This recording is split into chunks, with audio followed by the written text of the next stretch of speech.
తన అన్న మాజీ ముఖ్యమంత్రి వైఎస్ జగన్ కి అదానీ గ్రూప్ నుంచి భారీగా లంచాలు ముట్టాయని ఏపీపీసీసీ అధ్యక్షురాలు వైఎస్ షర్మిల ఆరోపించారు. గౌతమ్ అదానీ టీం దేశంలోనే కొంతమంది సీఎంలకు లంచాలిచ్చినట్టు అమెరికాలో కేసు నమోదైందని షర్మిల గుర్తు చేశారు. అయితే 2021లో మాజీ సీఎం జగన్ కి లంచాలిస్తున్నట్లుగా చెప్పారు.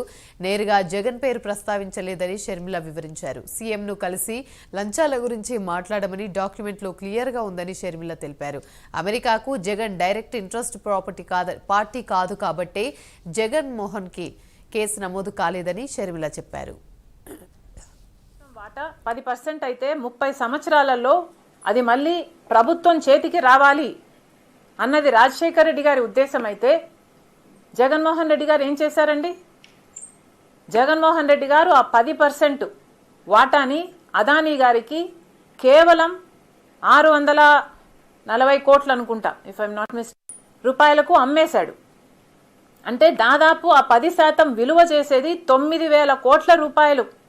తక్కువ లేకుండా విలువ చేసే ఆ 10%ని కేవలం 640 కోట్ల రూపాయలకే రెడ్డి గారు అదానీకి కట్టబెట్టేశారు. ఎంత లంచం వచ్చిందో జగన్మోహన్ రెడ్డి గారు సమాధానం చెప్పాలి. గంగవరం పోర్టులో మీకు ఎంత లంచం వచ్చింది? 30 సంవత్సరాలలో ఆ ప్రాజెక్టు మళ్ళీ గంగవరం పోర్టు ప్రభుత్వం చేతికి రావాల్సి ఉంటే దాంట్లో 15 సంవత్సరాలు అయ్యేపోయింది. ఇంకో 15 సంవత్సరాలలో ఆ పోర్టు మళ్ళీ ఆంధ్ర రాష్ట్రం చేతిలోకి వచ్చేది. ఆ వీలే లేకుండా కేవలం 640 కోట్ల రూపాయలకు 9,000 కోట్లు విలువ చేసే గంగవరం పోర్టుని అప్పనంగా ఇచ్చేశారు. మరి జగన్మోహన్ రెడ్డి గారికి ఎంత లంచం వచ్చి ఉండాలి? ఇంకొక పోర్టు కృష్ణపట్నం పోర్టు అలాగే ఒత్తిడి చేసి భయపెట్టి వాళ్ళని బెదిరించి జెన్కో ఇప్పుడు కోల్ అంటే ఏదైతే అదానీ పోర్టు నుంచి వస్తుందో ఏ ధరలు వారు నిర్ణయిస్తారో ఆ ధరలకే ఇప్పుడు జెన్కో కోల్ అమ్మాల్సిన పరిస్థితి ఉంది. అంటే జెన్కో కోల్ ప్రైస్ సెట్ చేస్తున్నది కూడా అదానీ వాళ్ళే ఈరోజు. మరి జగన్మోహన్ రెడ్డి గారికి ఎంత లంచం వచ్చి ఉండాలి? ఇంకెన్ని ప్రాజెక్టులు ఇవ్వలేదు జగన్మోహన్ రెడ్డి గారు.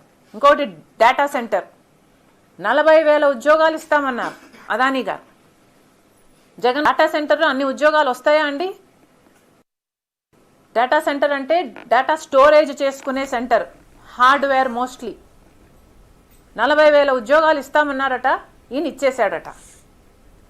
మరి జగన్మోహన్ రెడ్డి గారికి ఎంత లంచం వచ్చి ఉండాలి?